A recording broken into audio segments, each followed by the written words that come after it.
Доброго вечора. Ми так розмовляли про, боже, цей прожектор в очі такий освіжаючий. Ми розмовляли з Косміном, і ми вирішили, що, на його думку, варто розпочати із поезії. Це можливо? Грицю. Можливо. Отож, два слова. Космін це дуже цікавий чоловік. Він філолог, займається порівняльним літературознавством, викладає, займається видавничою справою. Надзвичайно багато докладає зусиль як працівник видавництва до популяризації сучасної румунської літератури. Це і проза, і поезія. І тому це все накладає певний відбиток і на те, що він пише. Я вважаю, що це цікавий факт, оскільки це дозволяє зрозуміти людині самий ринок літератури, подивитися трошки з іншого боку на літературне життя і зрозуміти самого себе. І ми про це поговоримо після того, як Космін почитає вірші. Так що добрий вечір і прошу, можеш до поезії.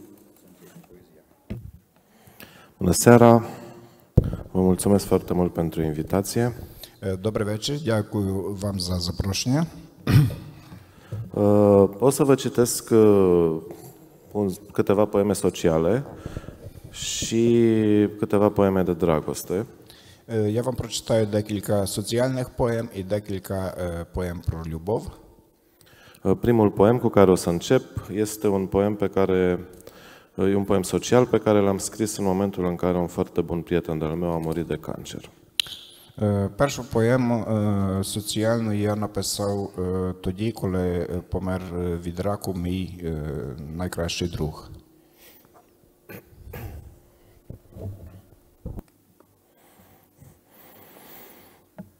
Plângi, plângi, că o să-ți cumpăr o inimă de plastic, un bypass argintiu și curat, un aparat röntgen în miniatură, un aparat de iradiat cu cobalt în miniatură, un bisturiu neînceput.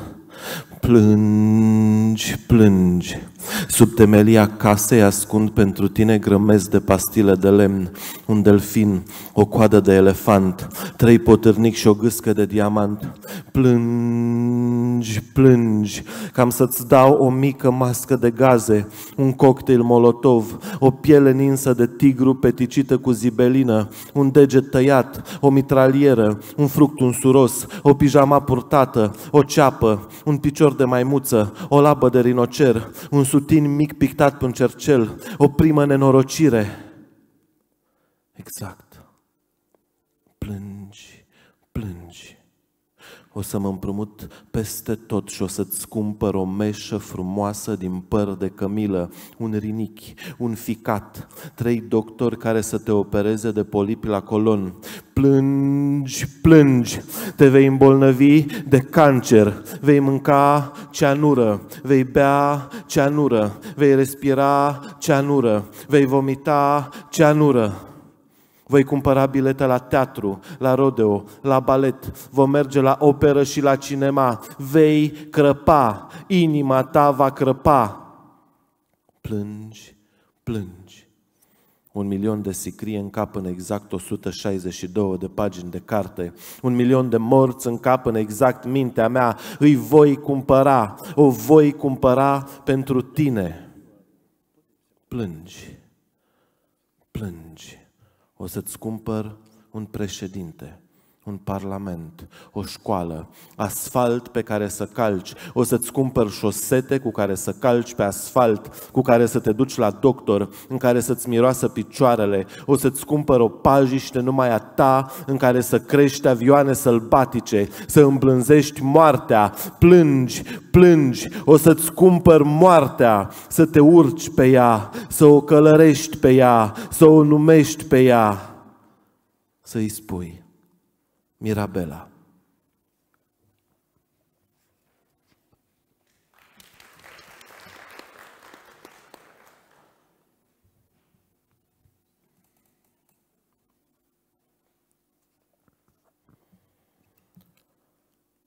Vor călca în picioare Franța, Germania, apoi va muri toată Europa și America se va sufoca în propria imensitate. Vor trage de Rusia cu dinții și sânge va țâșni din ea ca dintr-un geyser și va muri lată, palidă, pustie cum a fost. Și Francisc va tot trage după el cohorte de oameni și nu va veni când cred ei și nici noi, se va sfârși, va începe. O bibliotecă în dezordine, câțiva morți gura liv răscolnind așternuturi, ser fiziologic, o lupă creier distorsionează neputința. E mare neputința aceasta, cam cât o girafă. Moartea violentă a unui copil, fotografia morții sale triumfă în fața melancoliei. Doar deznădejde mai scuip seara în chiuvetă și gelatina ei îmi rămâne printre dinți. Nu mă spăl, mâine tot mă voi murdări. Așteptați să spun ceva, maldăr de haine, un soare care arde totul pe dinăuntru și nu se mai poate opri. Nu voi spune nimic despre cel lipsit de viziune interioară, voi încerca să mă lepăd. Mâine tot mă voi murdări. Tot așteptați să spun ceva, nu voi spune. Gogol, Cehov, Harms, Buzati, Cortazar nu au spus. De spus spun părinții pustiei, eu sunt un simplu locuitor. Din nepăsare mor copii lângă noi, din nepăsare ne vindem infima inteligență, din nepăsare se distrug sate, munți, destine și cariere, din nepăsare nenorocim tot ce atingem. Din depărtare nu e important. Mă trezesc târziu, nu beau cafea, știu, nu contează, mâine tot mă voi murdări.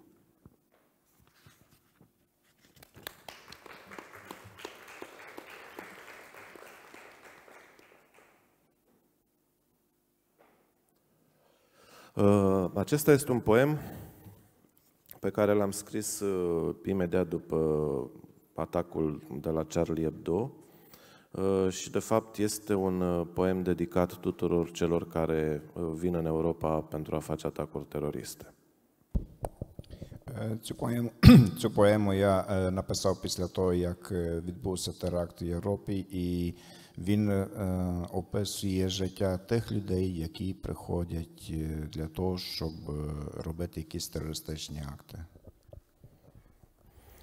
Ascundeți buzele sculptate perfect după o mustață perfectă.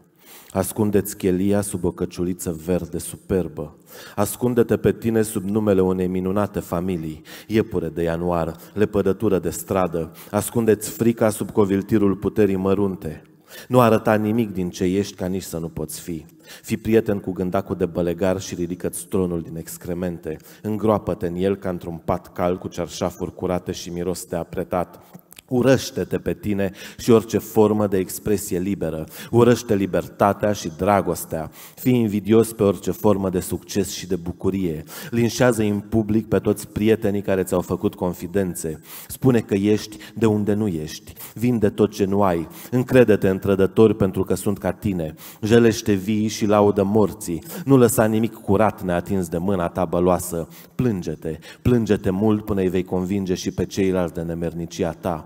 Plânge-te iscusit, fă-i să creadă că nemernicia ta e datorită lor, leapă-te de tot, mai ales de tine, dar cu atât mai mult să te lepezi de ei. Nerușinează-te în fața lor și învață-i să le placă nerușinarea ta. Scâncește înainte să lovești, lovește înainte să scâncească, jelește-le morții, dar scuipă pe ei. Mânie-te pe lucrurile care nu pot fi reparate, arată îngăduință pentru ce poate fi schimbat, urăște cu disciplină, nu urâ niciodată un neputincios, disprețuiește-l, scaldă-te în scăldătoarea lor și umple-o de jeg, mănâncă-le pâinea, fă tu pentru ei pâinea ta și zile că este a lor, vinde-l-o scump, nu recunoaște niciodată nimic, fii mândru de tine și de inima ta, prefă-te că ai o inimă, pune-le-o pe tavă și fă-i să se înnece cu ea, nu ierta, nu uita, nu avea compasiune, ucide cum ai fost învățat să respiri, de asta respiri, de asta ai fost învățat, nu ți aminti de ieri și nu te gândi la mâine, ironizează cum ai fost învățat învățat să respiri,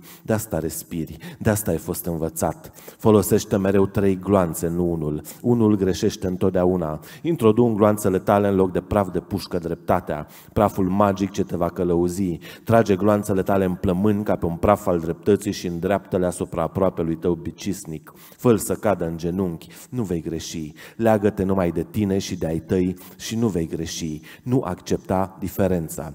Nu crede în publicul lor, fi tânăr și bun și ascultător, fi supus și în numele nebuniei dreptății te vei izbăvi. Nu crede, nu, minciunile lor, fi tânăr, supus, brav și spectaculos și vei reuși. Nu crede, nu, minciunile lor, fi tânăr, dement și vor suferi.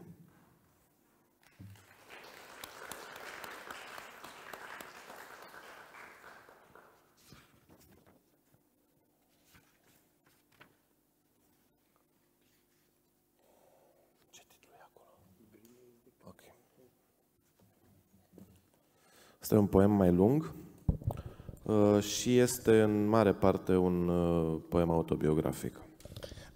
Ця поема трошки довша, і більша частина її є автобіографічною.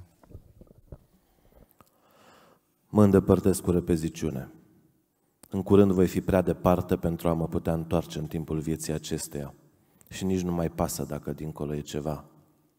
În țara în care un om viu este declarat mort și nu poate dovedi justiției că este viu, în care am vrut să construim cetăți ale liniștii și împăcării și să ne ascundem după mirosul aspru de cimbrișor, am cunoscut moartea.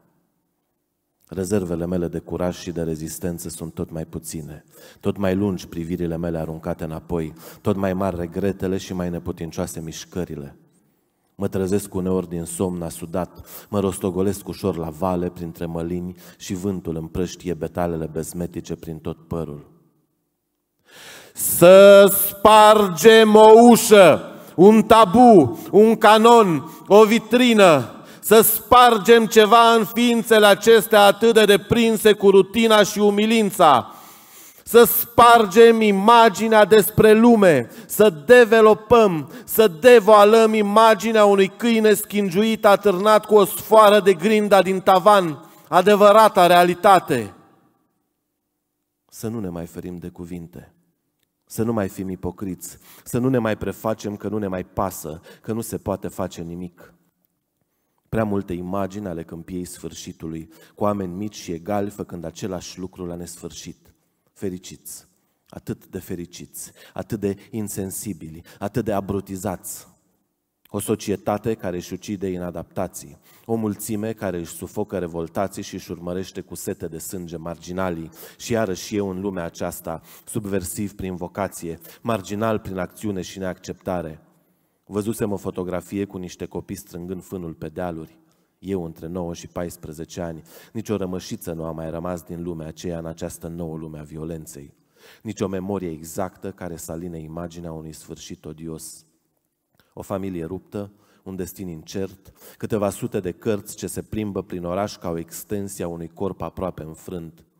Există ceva care să merite posesie. Există ceva care să merite. Am eșuat în tot ce am crezut, chiar și în ce mi-am impus să cred până la capăt. Mă trezesc uneori asudat, întind mâna înspre imaginea unor lucruri trecute, înspre căldura unor corpuri volatilizate, înspre dragostea unor ființe pe care le-am ucis.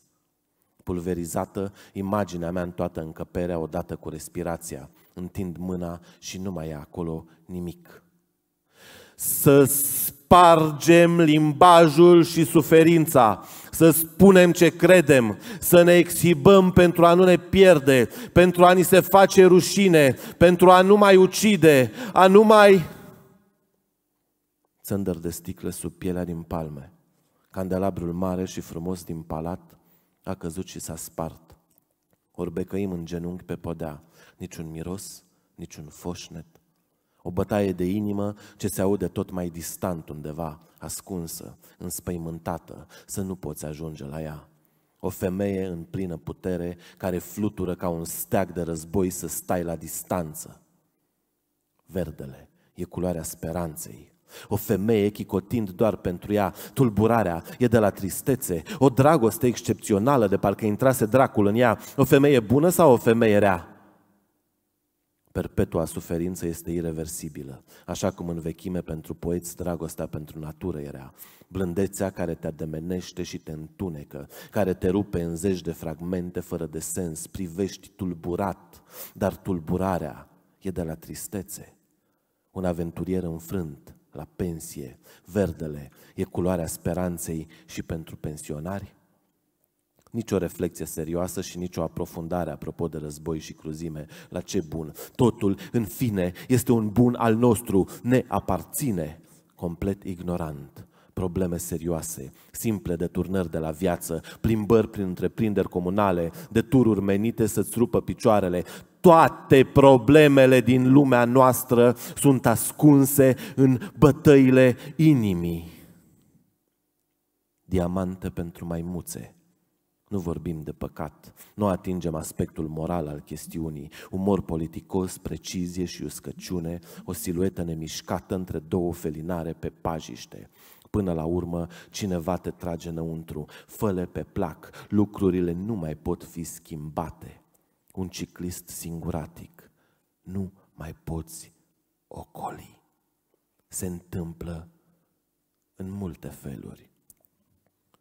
Poți să îți rupi o ureche, să fii închis într-o cameră, să te lovească cineva peste față, să fii bolnav, să se prăbușească clădiri și blocuri și să se rupă străzi, să fii primul bărbat al cuiva, să coordonezi tu torturile și să trebuiască să ți iei rămas bun de la cei mai dragi dintre oameni, să primești 3 gloanțe în burtă și să supraviețuiești, să te uiți zi de zi în oglindă, să-ți ceri scuze, să alunești pe zăpadă, să te răstorni, să fii soție, poate să ai și copii, să moștenești o valiză a cuiva care a murit la Auschwitz, să mori la Auschwitz, să spargi o vitrină de sticlă, să te naști înaintea unui război, să te reguleze o lepră, să fii otrăvit cu ciuperci, să ți se sfâșie inima, să te găsească în ascunzătoare, să te ucide un criminal, să te oblige părinții să cânți la clarinet, să fugi în America, să fii bătrân, să-ți crească în curte o statuie a lui Stalin, să-ți crească în carne ura și spaima, să fii scăldat în sudoare, să nu fii un erou, să dansezi prost, să se termine, să cureți totul cu nisip, să fii vinovat, să ai bube pe aripi, să scrape organele, să te doară în cur, să fii sarcastic, să nu-ți iasă mâncarea,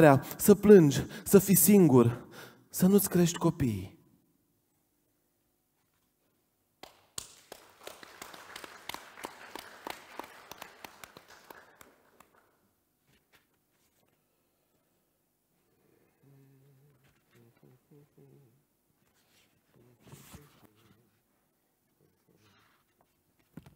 Ok, o să sar peste un text, că sunt prea multe, și o să trecem direct la Manea, să ne uităm dacă îl găsim. Перескочимо через один текст, тому що їх буде трошки забагато.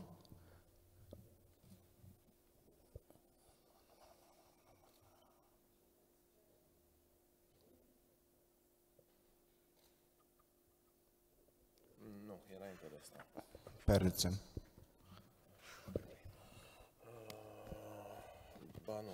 Ba nu, ăsta e Так, Brahma. цей, вибачте.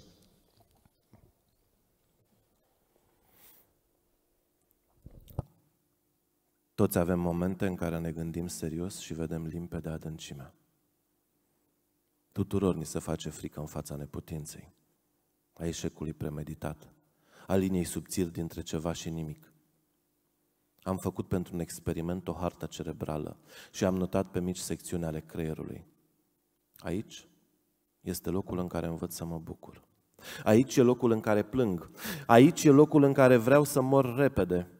Aici e locul în care mă gândesc la supraviețuire. Aici e locul în care beau și fumez. Aici e locul în care nu înțeleg de ce scriu.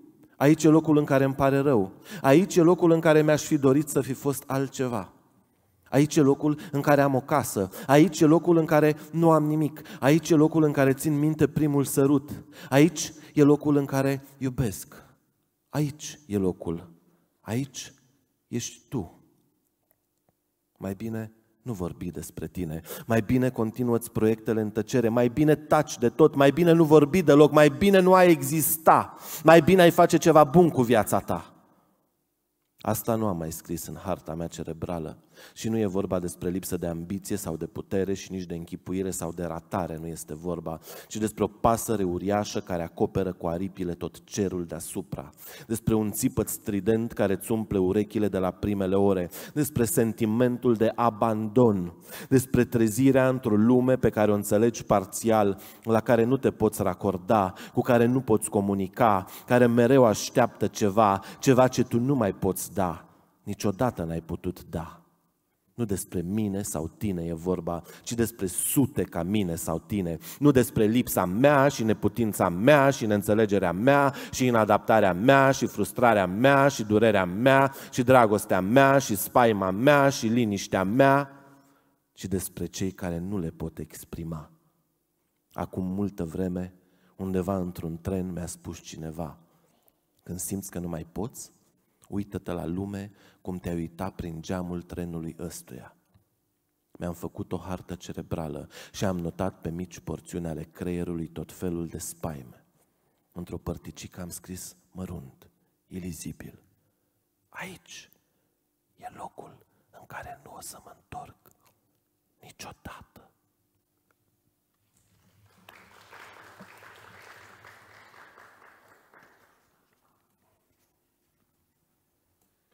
Acum nu știu cum să le explicăm lor ce e maneaua, dacă avem cum să le explicăm. Ideea este că textul ăsta este un text social și e scris, deși se numește manea, este scris în ritm de rap. Наступний текст – це соціальна поема. Космін каже, що не знаю, як вам пояснити, що таке маня. Маня – це в Румунії є така музична течія, відносно молодіжна, яка появилася буквально там якихось 10 років чи трошки більше.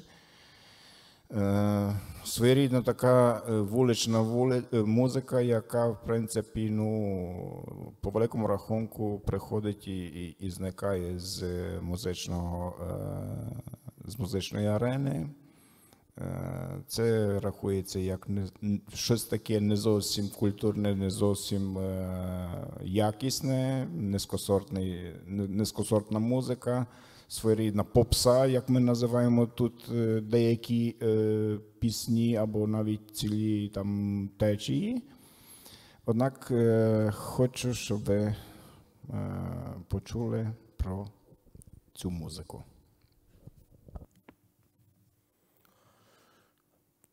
Aș vrea să scriu o manea, să scriu despre ură și despre ce iese din ea, despre fetița care nu vrea să doarmă cu tatăl ei pe canapea, despre lipsa de bani de chirie, mâncare și de cafea, despre fric și ploaie și nea, despre răutatea din inima ta. Da, aș vrea să scriu o manea despre copii și neputința de a-i vedea, despre muncă și inutilitatea sa într-o lume care vrea numai a controla, despre indiferența ta. Și uite că scriu o manea, despre copiii care cerșesc bani de o acadea, despre părinții care îi bat cu o curea, despre cei care nu se pot sătura, despre tine, da, poate nu e chiar o manea, dar sigur este despre ceva pe care numai ura ta o poate alimenta. Trecător impasibil, fiu de cățea, uită-te puțin la lumea ta înainte de a judeca, înainte de a arunca piatra. Da, nu e chiar o manea, dar e despre ură și despre ce iese din ea. E despre mulțumirea ta, despre autosuficiența ta, despre scârba ta, despre tot ce ai aruncat de ai putea. E pentru a-ți aminti că poate ai și tu copii și ei vor trăi în mijlocul acestei mizerii. Deci da, e clar o manea și dușmanii tăi sunt toți cei ce sunt altceva, altcumva, toți cei care pot amenința prejudecata. Nu o să plângi la maneaua mea, nu o să recite nimeni între blocuri noaptea din ea, dar amintește-ți că vrea doar să-ți trezească un pic conștiința. Și ziceam de fetița care nu vrea să doarmă cu tatăl ei pe canapea, asta pentru că el în timp ce ea dormea o pipăia. Ce crezi că s-a întâmplat cu ea? Unde e ea? Stă într-un colț de stradă pe strada ta și cerșește ceva și tu îi spui: du-te în pula mea. Amintește-ți de asta, amintește-ți de ea.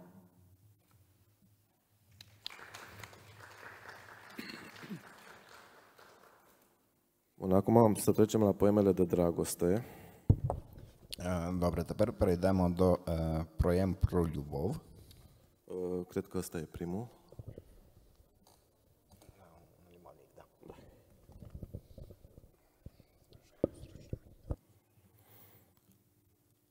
Am văzut un animal mic traversând strada. Mergea de parcă avea de mers undeva. Mă mai iubești? Mi-ai cumpărat tenis. Am stat câteva sute de ore în tenis pe stradă, la birou, la orele de curs, pe bănci, în parcuri și în crâșme. Am stat de parcă n-aveam de mers nicăieri. Mă gândeam la un moment dat să-ți spun o vorbă bună. M-am tot gândit ce să-ți spun și nici o vorbă bună pe buzele mele.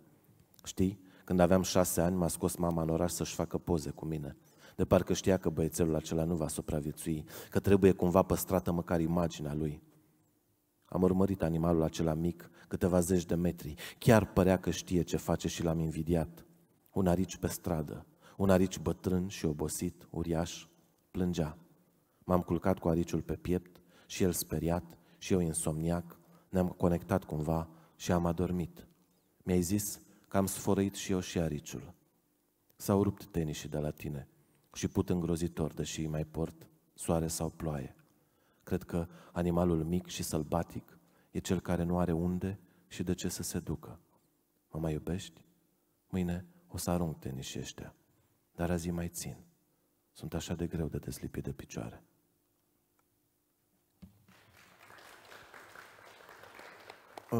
Sărim peste poem despre frumusețe.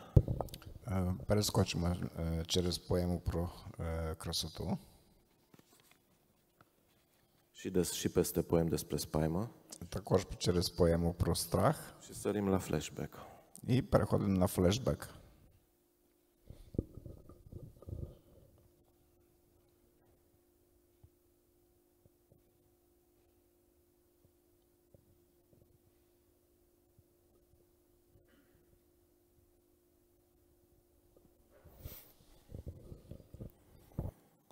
Spasmodic, inconsistent, indecis, ezitant, nemișcat. Pornesc dintr-un loc dureros, ziua de 10 august 2014, cu atmosfera ei sufocantă, cu aerul ei supraîncălzit într-un cartier în care duhnește în continuă aghienă. Copiii sunt plecați și tu te zbați în fața depresiei lovindu-te ritmic de ciment, nevoia de corp care anulează nevoia de lumină. În interiorul fiecărei ratări mai există câte o mică ratare. De 30 de ani caut sensul. De multe ori mi s-a părut că l-am găsit și el m-a abandonat. Am alergat pentru tine, am slăbit pentru tine, m-am antrenat lovind cu pumnii în pereți pentru tine, am fost sincer și am blufat pentru tine, vreau să merg la război pentru tine. M-am rugat Dumnezeului meu din nou pentru tine. Am plâns și am suferit pentru tine, pentru tot ce s-a întâmplat și se va întâmpla. Vreau să merg la război pentru tine. Te prefaci liniștit, lucid, superior, animal. E o chestie de fluide, de creier reptilian, de instinct. E noapte și am frisoane și m-am îmbrăcat și ție-ți pare că glumesc. Și eu am fost unde ești tu și te înțeleg foarte bine și nu-ți vorbesc deci despre mântuire și nici măcar despre văzduh. Cu atât mai puțin despre cât e de inutil să scrii poezie. Mă voi risipi în răcoare, în noapte, în întuneric și voi sta nemișcat. Nici măcar un deget, o privire, o geană nu voi ridica. Voi sta nemișcat în fericirea mea. Atât de nemișcat, încât nici măcar nu voi mai exista.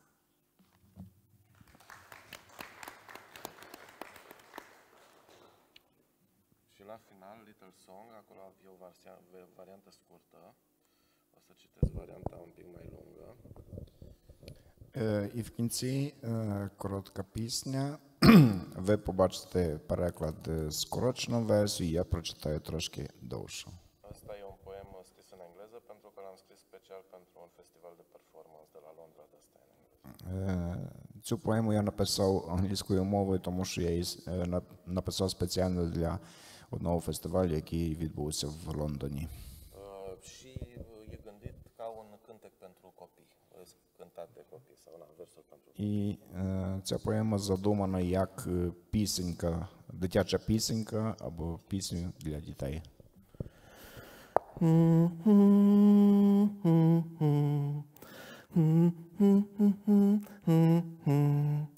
Same me, same you.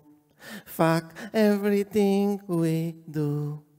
Fuck style, fuck pink. Fuck everything we think. Fuck pink, fuck gray. Fuck everything they say.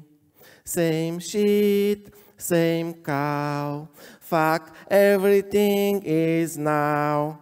Fuck dark, fuck light.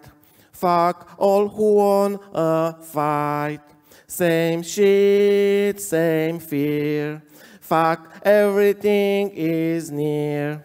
Same mouth, same wheel. Fuck everything we feel. Same lust, same beer. Fuck everything seems dear. Same me, same frost. Fuck everything we've lost. Fuck you, fuck me. Fuck everything we see.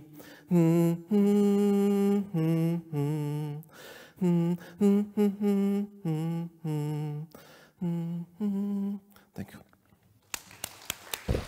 Дякую. Дякуємо щиро. Ну що ж, може вас Космін сподівався, я вас не бачу, це така проблема велика. Космін сподівався на те, що він вас надихне на розмову, прочитавши вірші на початку. Тому я вас закликаю до співучасті у нашій бесіді. Вигукуйте, гаразд, бо я вас погано бачу. Якщо у вас будуть якісь запитання. Може, є вже? Немає. Будь ласка.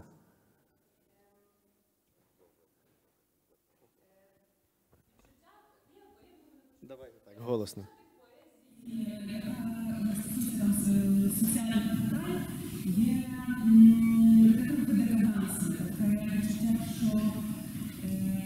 Така самотність поета громадянина. Чи так є, чи це просто складності перекладу? І якщо так є, то чи міг би нам трохи сказати більше про чи є частиною андеграудної культури, яка оцю самотність свідомого громадянина, який не знає, що робити, чи є представником цієї культури, якщо є, то так нам про це розкаже. Дякую.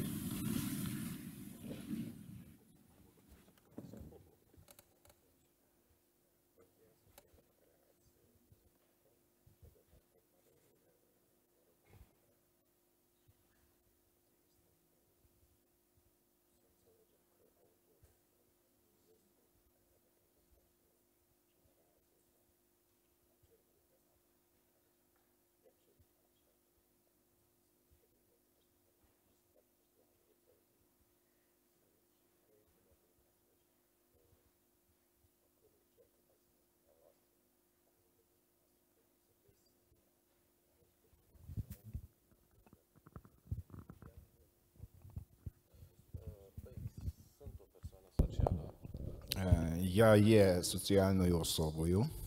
Și inclusiv cartea din care am citit toate poemele se numește Cântec de leagăn pentru generația mea. І всі ці поеми, яких я читав, належать до збірки колескова для мого покоління. Doar că nu este vorba de o generație literară, așa cum ar putea crede foarte mulți, ci este vorba de o generație biologică, adică de oameni care sunt acum între 30 și 40 de ani. Ця збірка не стосується, скажімо, якогось соціального віку, а власне біологічному віку. Тобто звернення йде до людей віку між 30 і 40 років. Pentru că, teoretic, noi acum suntem generația cea mai în putere și ar trebui să acționăm ca să schimbăm cumva societatea de care suntem nemulțumiți. Оскільки наше покоління є, скажімо так, найбільш сильною, самодостатньою для того, щоб змінити щось в суспільстві. Doar că, practic, lucrul acesta se întâmplă foarte greu și aici când mă refer la probleme sociale, mă refer la abuzuri, mă refer la absurd, mă refer la toate lucrurile care nu funcționează. І коли я говорив про соціальне життя, я маю на увазі, що щоб щось змінити, досить складно у зв'язку з тим, що є дуже багато таких необдуманих речей, складних, важких, яких не завжди можна перебороти. Prin urmare, cântecul acesta de leagăn nu este unul menit să adoarmă, ci să trezească. І, відповідно, ця колескова, насправді, вона не покликана, не написана для того, щоб приспати, а навпаки, щоб розбудити.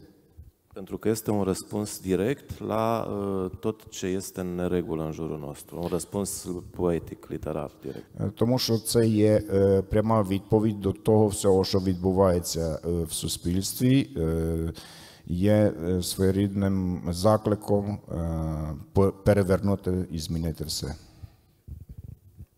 Щиро дякуємо за запитання.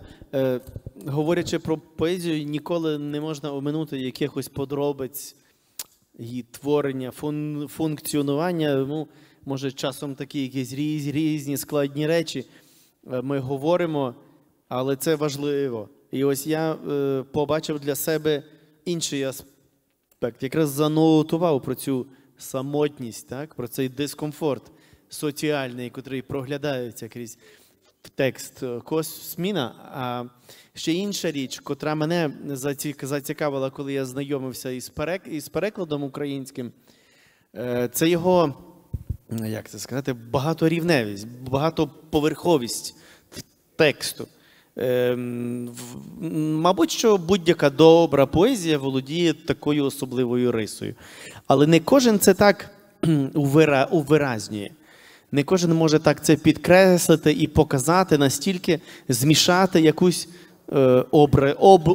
образність несподівано разом, що навіть важко сказати, як то кажуть, а про що цей вірш? Так? Є таке питання. А про що ви пишете, пане авторе? Так?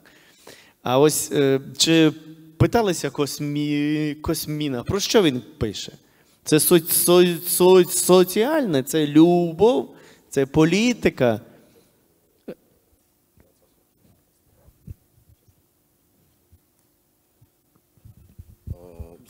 Scriu despre experiența mea personală, foarte subiectiv. Пишу в основному про свій власний досвід, пишу дуже суб'єктивно.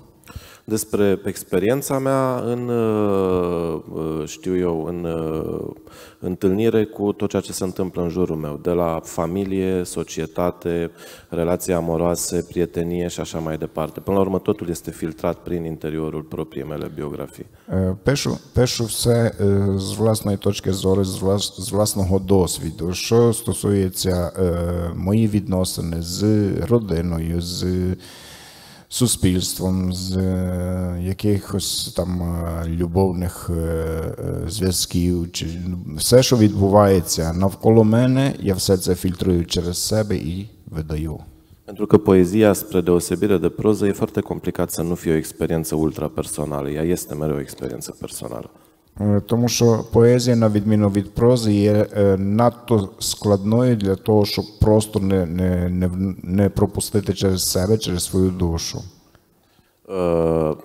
Pentru a scrie un poem convingător, care să îi convingă și pe cei care îl citesc sau îl aud, trebuie să scrii despre lucrurile pe care le crezi și care sunt foarte adânc înrădăcinate în tine, sunt foarte intime. Для того, щоб написати переконливу поему, ти маєш написати таким чином, щоб показати всі свої переживання, видати все, що знаходиться в тебе в душі.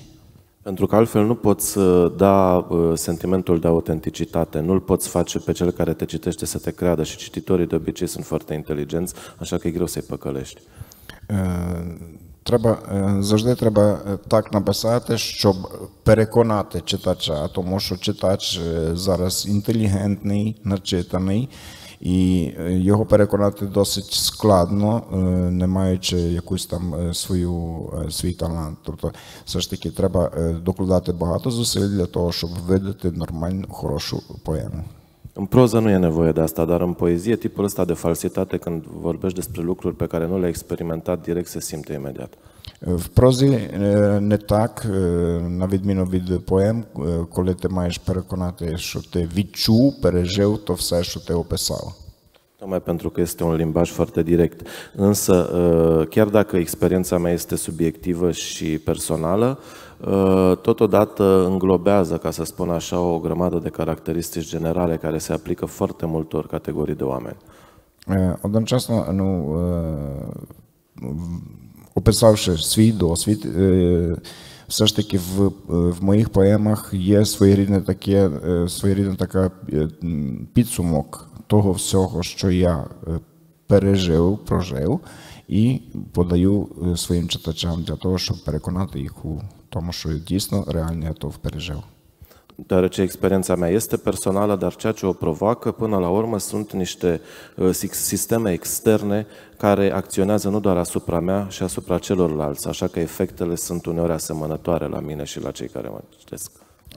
Оскільки мій досвід є подібним до досвіду інших людей, які проживають в цей період часу, відповідно, досить часто виходить так, що ніби я подаю такі самі речі, яких знають і бачать всі оточуючі, які проживають зараз на даний момент. Щиро дякую, ти відповів на багато запитань одразу, тому я мушу повикреслювати все і перепитати вас, чи ви маєте якісь ще зауваги, запитання, будь ласка.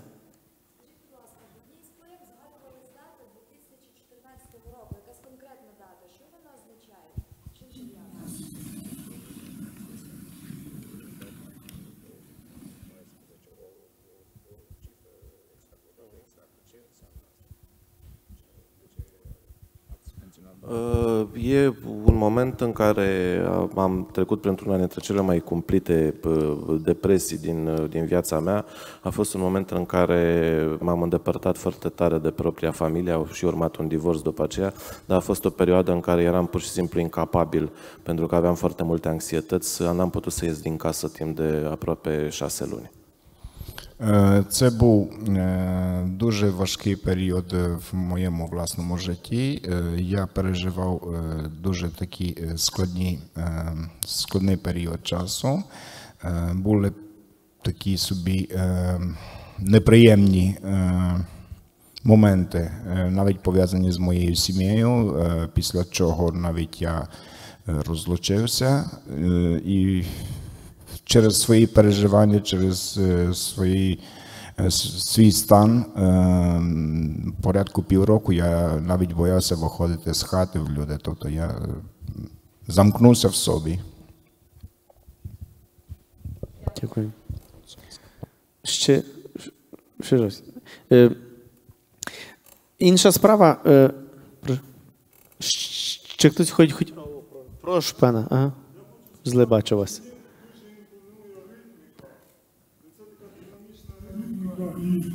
І ці рядки накручуються як хвилі морські.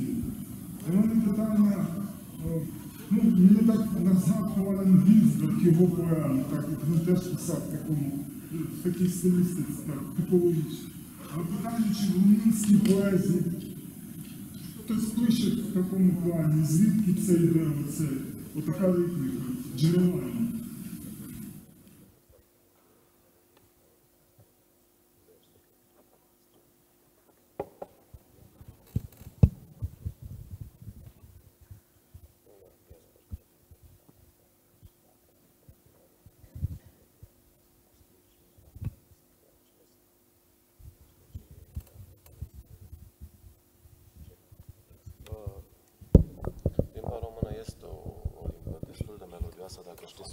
Limba română este o limbă destul de melodioasă dacă știi să o folosești tehnic.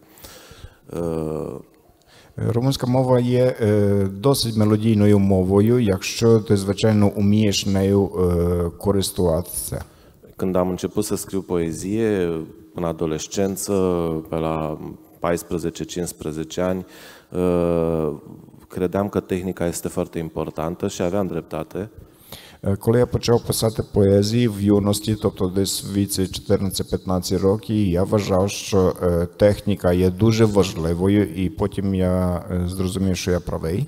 Așa că vremea de câțiva ani, 3-4 ani, n-am făcut altceva, nu voiam să scriu o carte, n-am făcut altceva decât să fac exerciții stilistice și să scriu texte în toate formele fixe posibile. І наступні 3-4 роки я нічого іншого не робив, окрім того, щоб наточувати свою техніку, тобто писав для того, щоб пробувати в різних можливих варіантах написати вірші. Exercițiul ăsta mi-a imprimat un ritm pe care acum îl pot folosi natural. Ці вправи дозволили мені створити свій власний ритм, в якому я зараз працюю природньо, пишу природньо. Și deși nu folosesc rime clasice, folosesc de multe ori rime interne. І хоча досить часто я не використовую класичні рифми, все ж таки я використовую внутрішні рифми.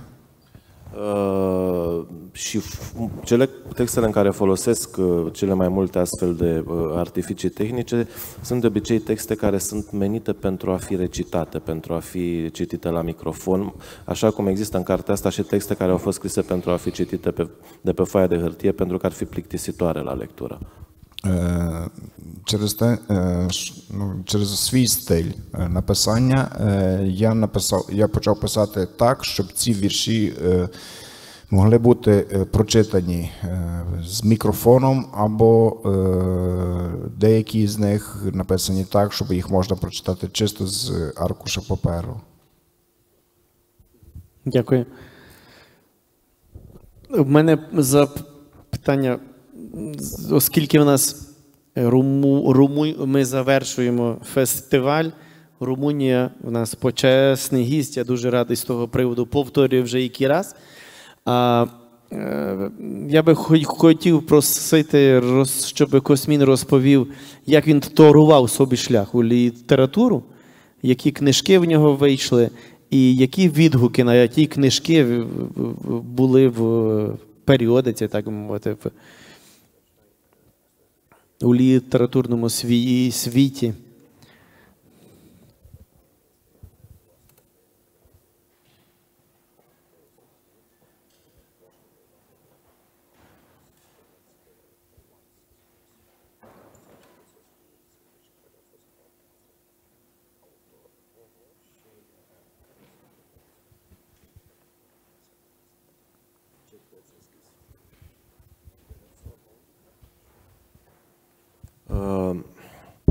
La mine a fost cumva destul de simplu cu literatura, pentru că vin dintr-o familie în care tatăl meu este scriitor. У мене було трошки просто з літературою у зв'язку з тим, що я походжу з сім'ї, де мій батько є письменником. La început nu mi-am dorit să fac asta, dar cumva pe urmă, după ce oricum am făcut facultatea de litere, mi-am dat seama că la asta mă pricep cel mai bine. Я спочатку не планував, не думав займатися цим, але після того, як закінчив філологічний факультет, я зрозумів, що в принципі в мене іншого варіанту немає, тільки робити те, що я найкраще вмію.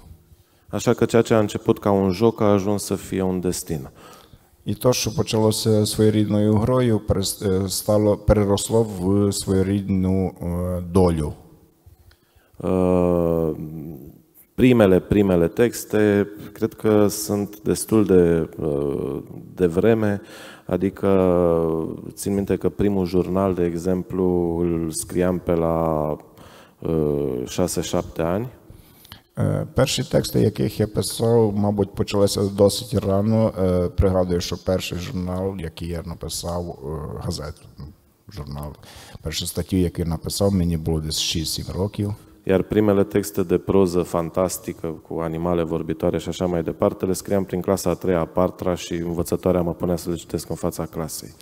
А перші такі фантастичні тексти, де тварини розмовляли людською мовою, появилися десь в 3-4 класі, і моя вчителька завжди заставляла мене читати перед всім класом.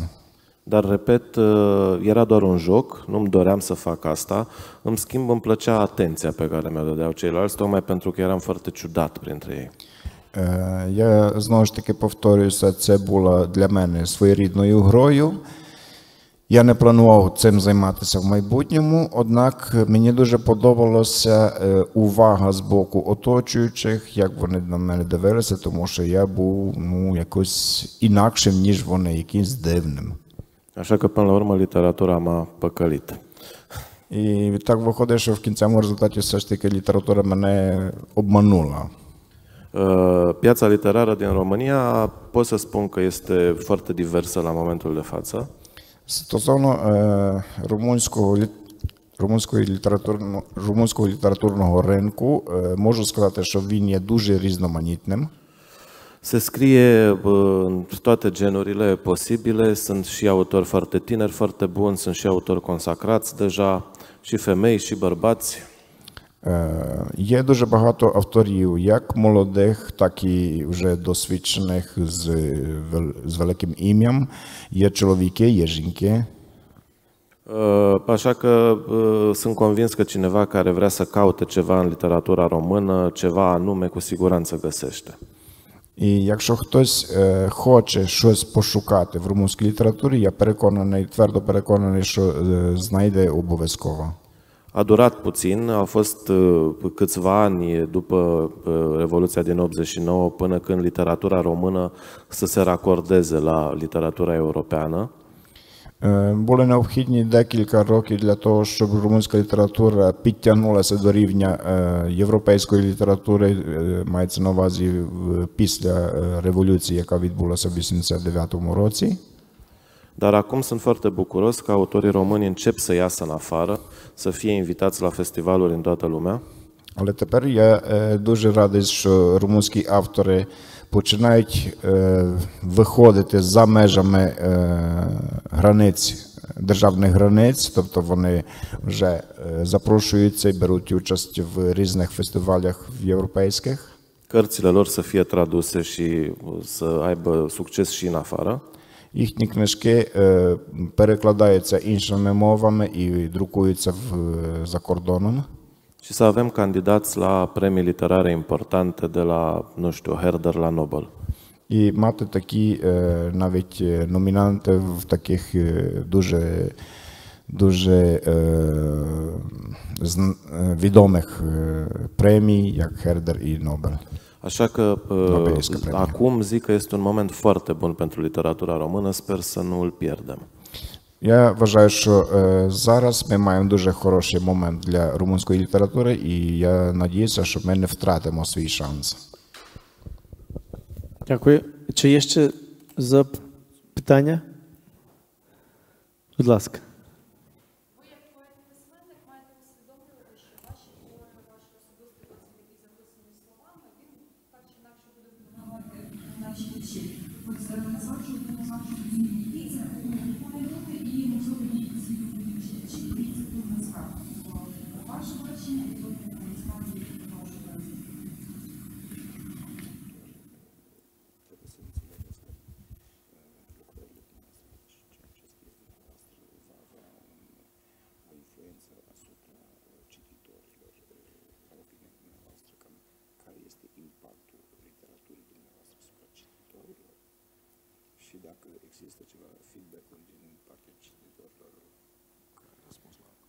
Da, asta este o chestiune care, în mod normal, trebuie să te facă responsabil.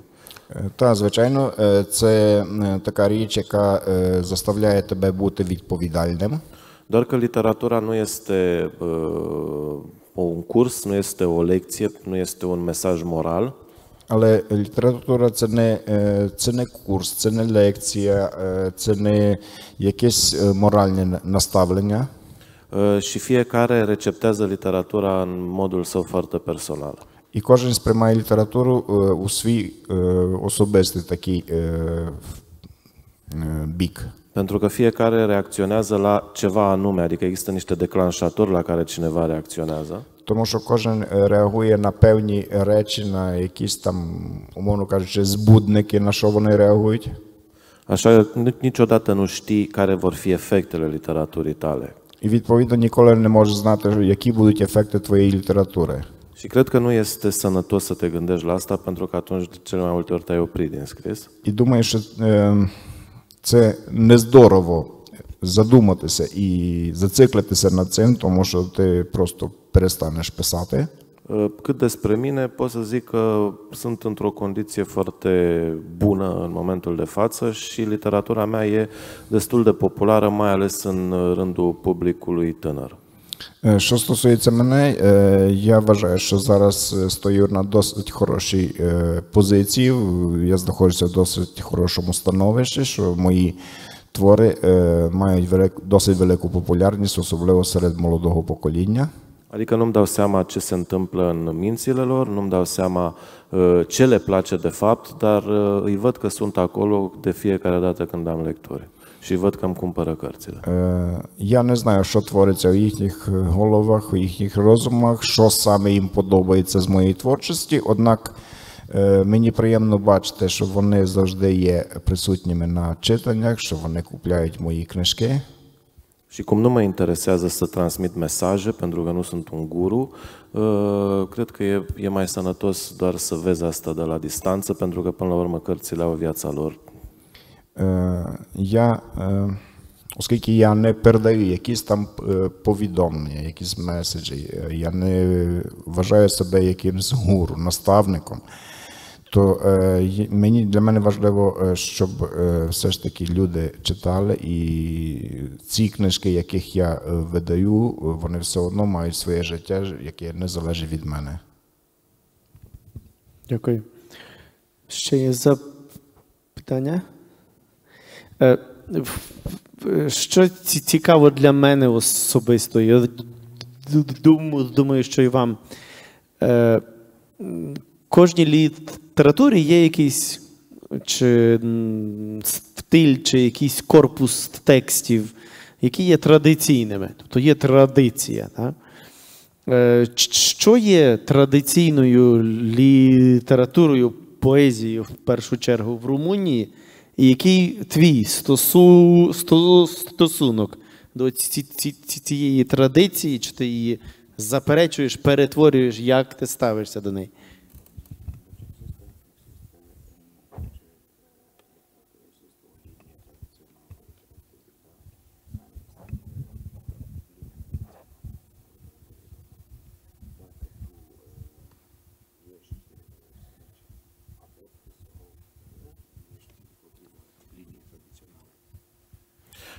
Linia tradițională românească a fost ruptă de mai multe ori. Традиційна лінія румунської літератури була обірвана декілька разів.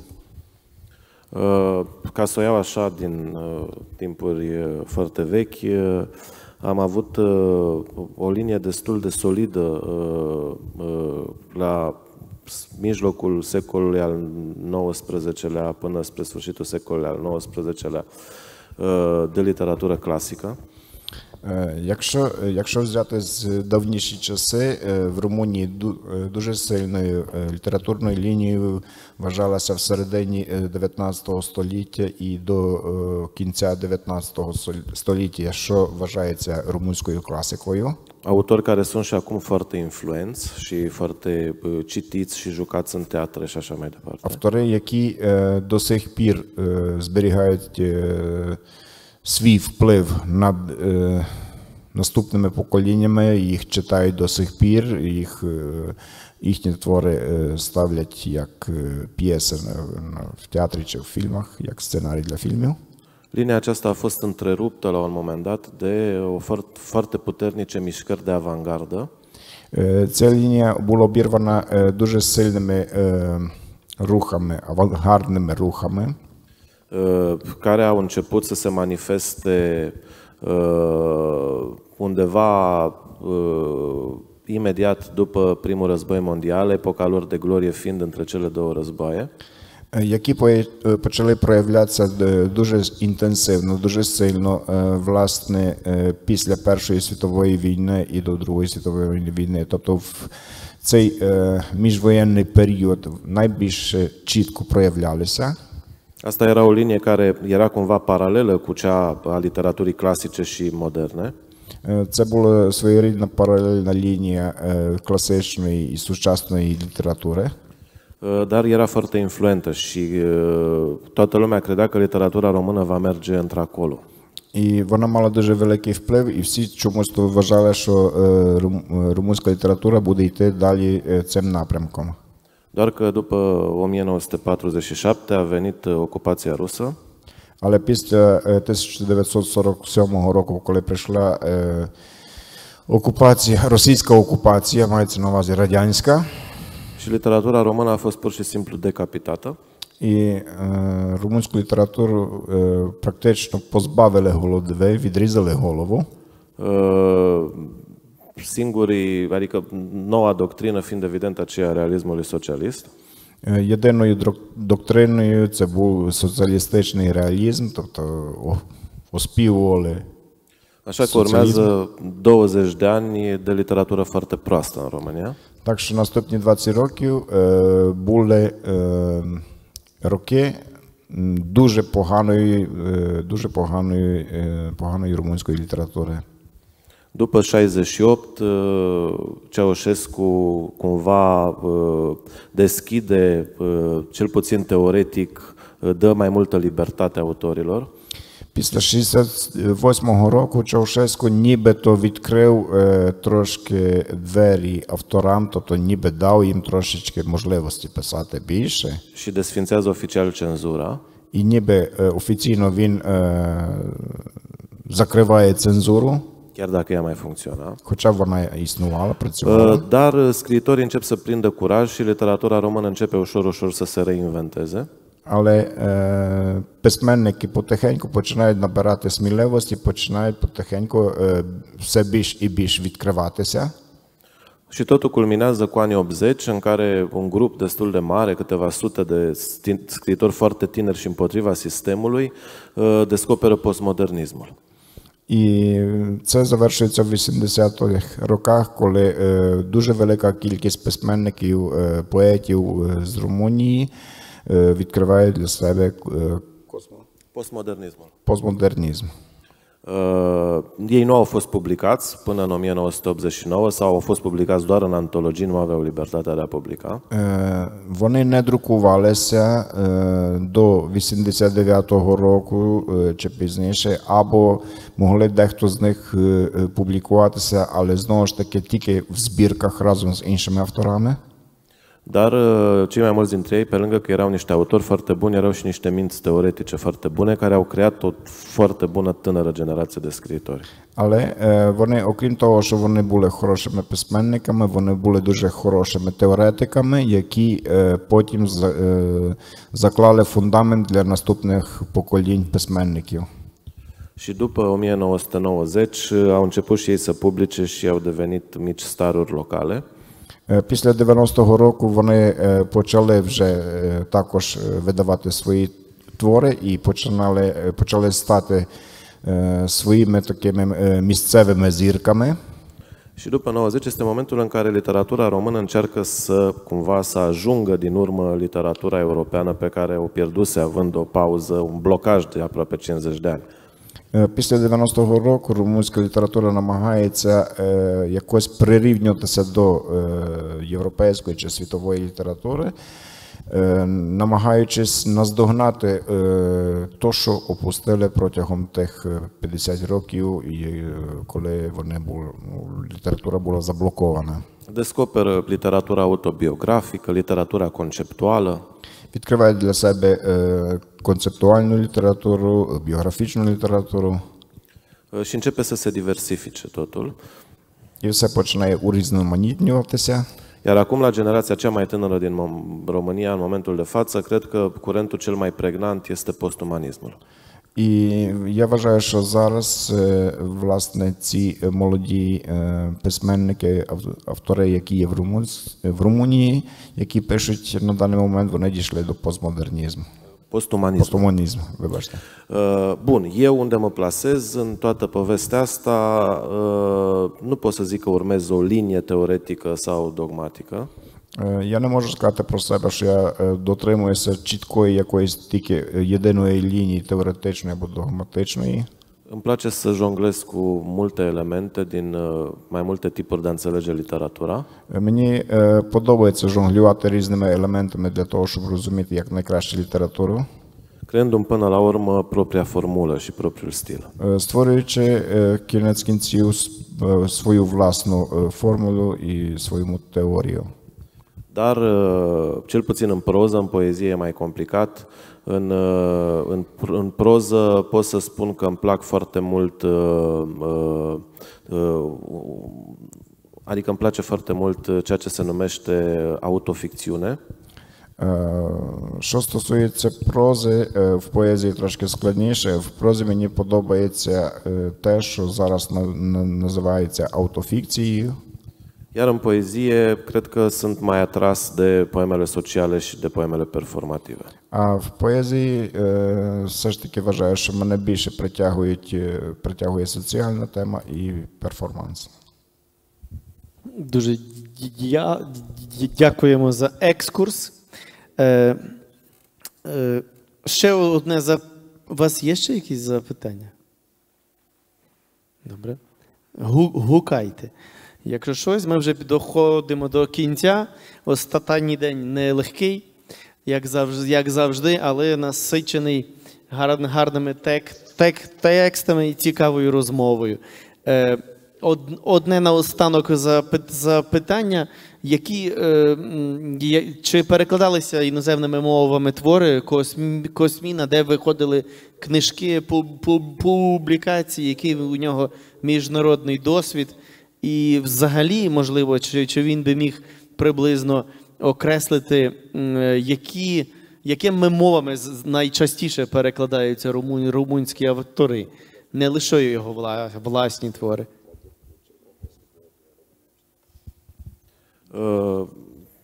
Poemele mele au fost primele care au ieșit în afara țării. Мої поеми були першими, які вийшли за межами країни. Și cred că am fost cam la toate festivalurile importante din Europa. І думаю, що я був присутнім на всі найбільш такі важливі фестивалі в Європі. Sunt traduse în 14 limbi, din câte știu. Наскільки мені відомо, мої твори були перекладені на 14 мов. Dar sunt traduse în reviste, pe platforme online. Але вони перекладені або в журналах, або в інтернеті. Singura carte propriu-zisă de poeme tradusă este la Paris.